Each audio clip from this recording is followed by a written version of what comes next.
Weird science is the revolution. The Amazing Spider-Man. Number 47, written by Zeb Wells. Guest art by Todd Nayak. Sonia Obeck on colors and VC's Joe Caramagna on letters. You start off in a weird way, and it's pretty dark.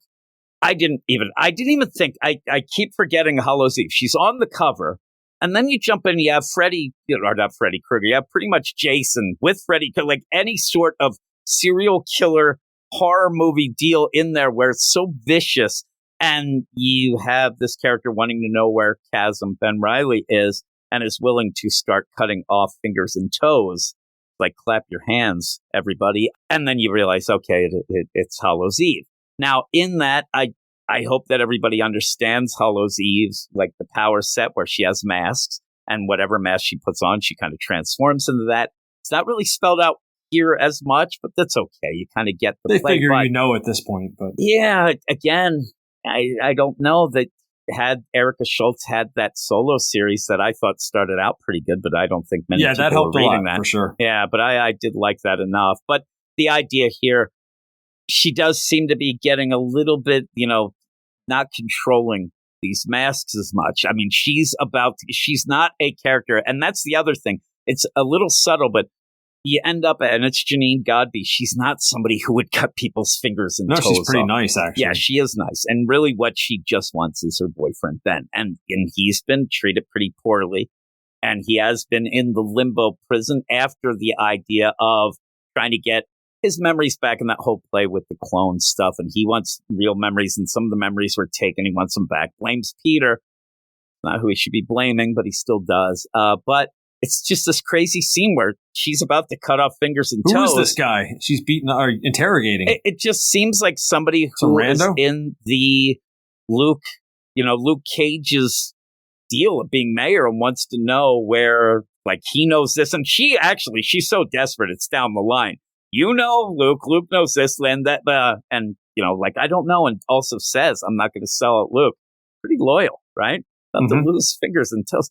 And then Ben comes in. Hey, baby, it's me. And then that's the other idea. Is like, he comes in and recognizes. It's so weird that she's like, yeah, I'm back. And Ben? Yeah, how would you know from this that it's her? I mean, really? Like, he's like, that'd be funny. She takes off the mask and he's about to kiss her. He's like, no, put back the mask. So she takes the mask he's off like, and I'm says, free, oh, my baby. God. Yeah. Oh, my God.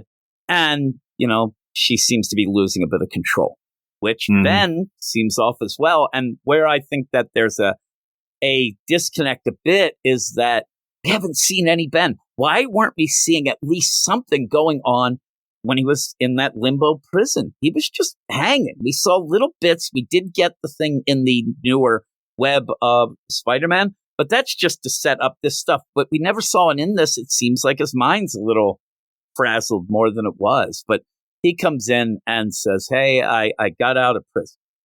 And she says, oh, how did that happen? He goes, it's a long story.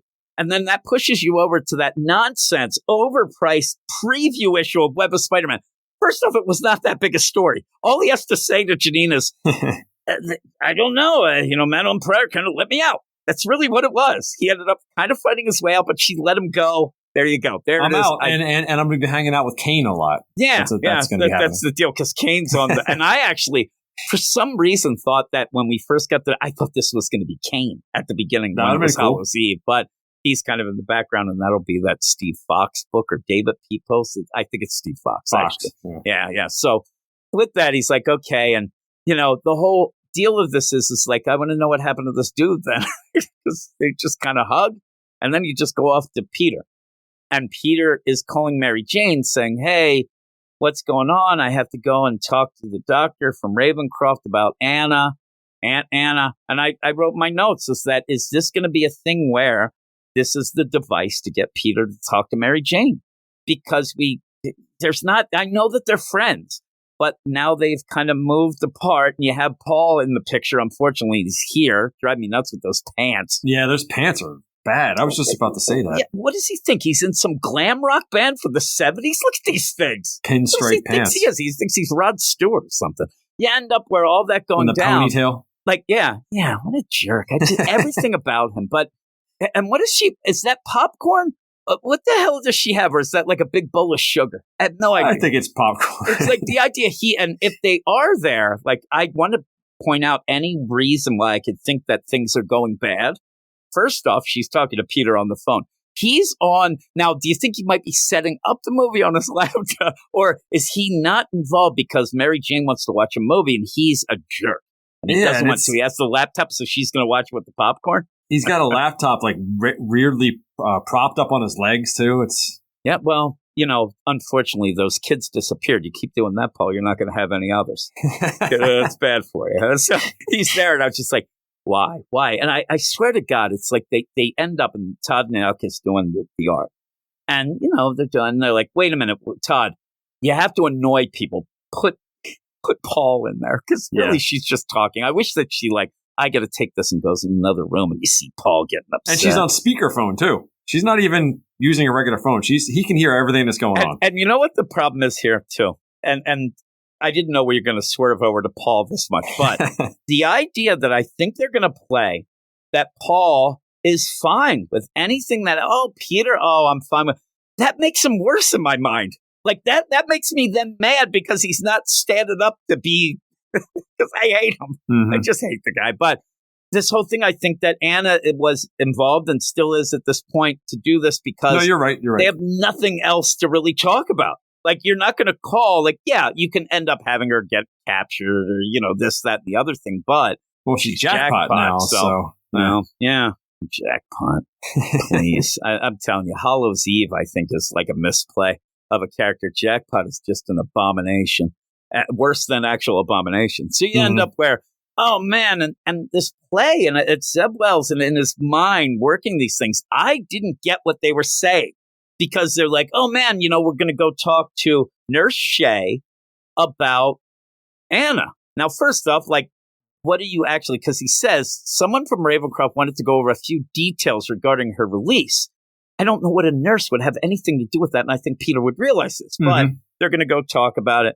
And then, you have Mary Jane say, oh, my God, I wasn't called. Now, in that, I thought, oh, no, it's that jerky voice prankster that's setting up. And I actually still thought it was. I thought it was going to, because that was nonsense. But you end up where Mary Jane's, oh, no, you don't think.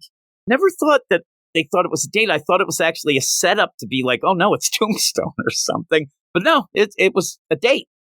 But the problem is, Anna didn't tell either of them it was a date, but then this Nurse Shay says, oh, I figured it was, so I got dressed up as one. And then Peter has to explain, oh, woe is me, I'm really bad at this. In the meantime, Dr. Shay is a little nuts, who she's talking to herself and says, rolls up talking to an ex on the first date. Not what I do. Well, thanks a lot. Now, here's what you do. This is what we need from now on. They need to where Peter is kind of nervous. He's bad on the dating scene. The only person he knows and talks to is Mary Jane. Hey, Mary Jane, you and Paul want to go on a double date? Paul falls in love with this Shay, and they get the hell out of here. They go off to some other town, right? Yeah. York, PA. Get rid of them. You got to cancel Paul out with another person. And the best thing is then what I would then pronounce Nurse Shay, greatest hero in all the MCU. Yes. It'd be great. But yeah, they actually have a good date. They actually get along. I don't know what the hell they're talking about in one of the points. I don't get it. But when they get there and they're having the dinner and everything's going well, and then out of nowhere, you end up getting a text from Betty Brant, who says, I need Spider-Man. Please, there's guys with guns. Everything in this issue seems as if Zeb Wells, it creeped up, not even creeped, it jump scared him. Because these transitions are, oh man, oh no, that's not even well set up of him even talking to Betty recently. It's just nonsense. But then he has to get up and then tell her, hey, Shay, I got to get going. I like you a lot. I like you a lot. And then I thought, boy, this, waiter, he seemed like he was going to make us move. I know. But then also Peter ended up not paying the bill. She got stuck with the bill. That was pretty funny, I guess. Yeah, I guess. And it's funny because we just end up pretty much taking care of that. Pete will have tons of money now because he doesn't even have to show up for work, and he doesn't even throw money at her or something like that. But she's a nurse at Ravencroft, right? Yeah. So yeah, but they were having a good time and talking about some TV shows.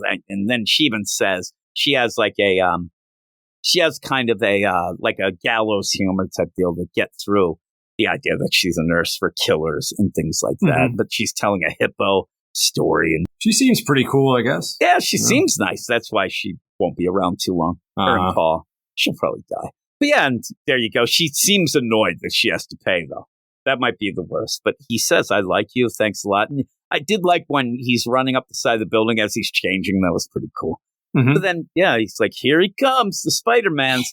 And then we go to Alphabet City, where these guys, these thugs, are trying to find Betty because, you know, she's going to open her mouth and Kingsley this and that. But it's like a weird scene. Where is she? I think she went out the window. No, the window's jammed. I just thought the window was a deal where Spidey was going to end up. And I actually thought there was webbing coming at him at one point. But then they realized Betty's in the room. They're threatening her. Spider-Man comes in, beats the crap out of them. And then Betty says, "You're not as funny as you were." And he says, "I'm sorry," when a friend of mine has a gun pointed at their face. I thought Betty was going to say, "Oh, we're friends, are we?" Something like that. There's weird plays in this whole issue of people saying things. It's just odd. And it just felt weird. It felt like the scene is just there to get to a point and we have to get there quick. So she's like, "Oh, I was trying to find this Winkler device to get Ned. Ned leads to prove that he actually wasn't trying to be the Hobbit." All this stuff in the Winkler device. Okay. And she's like, "I already found it." And they go to it. Like everything is just boom, boom, boom. The minute something's mentioned, then it happens and you go to it. And it just felt really jarring to me. And you kind of swipe around because then we go to Oscorp, where then we have those two schmucks that were there with the living brain. And you had that going on, and the idea of no devices around the living brain. Yeah, they mentioned that in one of the issues. Yeah, I think it might have been the Web of Shadows, even, because they even say as this continues on. But remember, the guy said, "I had an airport mode. It does airplane mode. It doesn't matter." And then, so this guy comes in, Old Man River. Like this guy, like, did he just lose his job as the oldest librarian? He looks like he was a part of the Manhattan Project, how old he is. I'm telling you, this guy, holy crap. He actually, everybody laughs at him because he still calls New York New Amsterdam. That's how old he is. He comes in and he grabs the tablet, which actually just looks like a clipboard, grabs it from the guy because he had it on there near the living brain, it's spamming restaurant promotions. This guy then says, "Oh, you're going to mess things up," and then has to yell out, "May I suggest enabling two-factor authentication in the future?" And he's like, "I did." I'm like, what is this, a joke for his IT buddy? The guy should have been like, "Okay, boomer." I would have laughed at that. Exactly. So he says that and goes off. So then the two guys, the one guy says, the guy who should be in trouble says, "Oh, man, dang, Doug. Get him, Doug. Do it, Doug. Connors told us not to use that around the living brain. Are you going to tell him?" The guy who just came in and grabbed it should have a report right to Kurt and tell him immediately. This guy, guess he's the tech guy, or he's just some random guy who doesn't like that. He doesn't spam emails. He doesn't know how to send emails. He does it old school with printed memos. Yeah, really. He's faxing them. He's there. He's this guy needs to retire. Actually, this guy's like, "You kids and your things," and they're like, "Well, what do you do?" He's like, "Well, you can see. Here's my message." And the Pony Express comes up. He hands it off to the guy. So, it goes off on a horse. Now, the idea that this should be something that's now reported anywhere. There's no way an 80-year-old guy would be working at a tech company anywhere in the country. That's ageism. Forced retirement written all over this guy. You're completely canceled. I'm surprised this guy doesn't come in and yell like, "Egads!" Oh, my goodness. Yeah. He's like, "Well, back in my day when I was a newsie, I'd never take this." Like, this guy's the last guy who buys the print edition of the Daily Bugle. That's the only reason they stay afloat, is this one guy who probably actually won't let you take his picture because he thinks you're going to steal his soul. So there's the jokes. But this guy's like, "Hey, I hope you don't get in trouble." And then you just have the living brain, which I believe that if this would have been animated, and they could have even done it with I believe it'd be pulsating at this. Yeah, like remember in Contra, the last. Yeah, exactly. That's what it reminds me of. It's like pulsing when he's like, "Oh, whatever virus I picked up was spamming restaurant promotions." Does that sound like a master plan for the living brain would come up with? But that's the problem is your virus is what's going to cause like he's looking at it, I think, the wrong way. He's looking at it as them saying the living brain, but to me it was, you can't get it around because that will activate and give him an in somewhere. It's nonsense. This whole living brain thing is I don't just like so the living brain. I wish this was the last we ever see of it, but I know it's not. Yeah. So then Betty and Spider-Man go running off to the Winkler device. And when I wish that at some point somebody went, hey, like it's Henry Winkler, but you end up where they're going to try to figure this out. I don't even really know what's going on. And then you end up having a Wolfman show up. And again, I'm still dumb that I'm still not saying like, oh, I get it. It's Janine. But it is. I don't know why she has to show up as the Wolfman. There's no reason. She shows up as the Wolfman just to take the mask off. And then Chasm's there. And it's like, hey, that's my girl you're talking about, playing that, hey, that's, the wife and the pig come into the bar kind of deal. Mm-hmm. And then she takes off the mask as if they're pranking people. And I do think that it was Ben who called that, I guess Michelle, her name was, the lawyer for Tombstone, and pranked that date. I don't know. But at that point, you have Ben's like, oh, that's his love of his life, Betty Jane there. Because, you end up having Hallows Eve Janine go, who's that? Who's that lovely lady on your arm? Oh, and that's Betty. And Betty Brant. Oh, I'm pretty sure it's Betty Jane. Why are you telling them her name? There's too much information, dude. Yeah. So then you just the end doesn't even like this whole nonsense of a whirlwind of just stupidity ends with, oh man, what's going on? I think you need help, Ben, because you said a name wrong. And you end up having Hallows Eve Janine go, oh, help's why we're here. Okay. Says on the advice of our therapist. And then you have Queen Goblin just show up. I'm like, what the hell happened here? Like, you're just throwing things at us. And that's Ashley Kafka. If you don't know, again, in anybody who says there's too many of a certain thing, I mean, how can you have a Queen Goblin, a Goblin Queen? You have it's like, that's already too much. It's ridiculous. There's more than you even know about. I mean, there's so many. At one point, she was the Goblin chick we saw. That's pretty cool. She looks pretty cool, I guess. Yeah, she's okay. Cackling. Yeah, and at one point, the whole thing with her was trying to get the sins back into Norman, because she ends up, her big thing is against Norman. But here she's being sent because she is a therapist with Ben, and actually is a clone. There's all these things nonsense, but says, if it isn't Spider-Man, you've been up to no good, haven't you? Like the last time you were kind of worked together. And you have Betty says, is this as bad as it looks? Now, just think of this. You're in a room. Right? Yeah, it's a wacky world we live in here in the MCU, but you have a crazy purple and black Spider-Man looking thing that seems off. You have Hallows Eve, who came in as a Wolfman and is ending up cackling now in her deal. And then out of nowhere, poof, there is the Queen Goblin, who just looks like she's about to like eat your head off. And then, is this as bad as it looks? I think so, yeah. What do you think it looks like? Yeah, it's pretty bad. And he's like, it's history, my guide. It's even worse. Like, I think that most normal people, now again, Betty's seen things, right?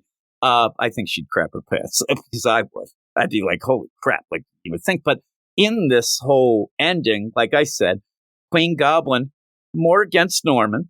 Hallows Eve Janine, without a mask, she's actually okay. And yeah, Ben was very upset about Peter not giving the memories, but still, I don't think he goes full out. This is one of those cliffhangers that, like, nobody here is there to really kill Peter, I think. They want some things or whatever, so we'll see what happens. We'll see how it goes. But I think it might be a little bit of a, discussion of things and whatnot. But even still, I don't know how this ties into that they're there with this Winkler device for that. It's all thrown at you. But what would you give this? 6.5. I'm a 5. It's a mess to me. I mean, you're special getting, 5 or regular 5? No, regular. You're getting because I think the art's pretty cool. Yeah, I mean that's most of my. I'll go to 5.5. Weird science is the revolution.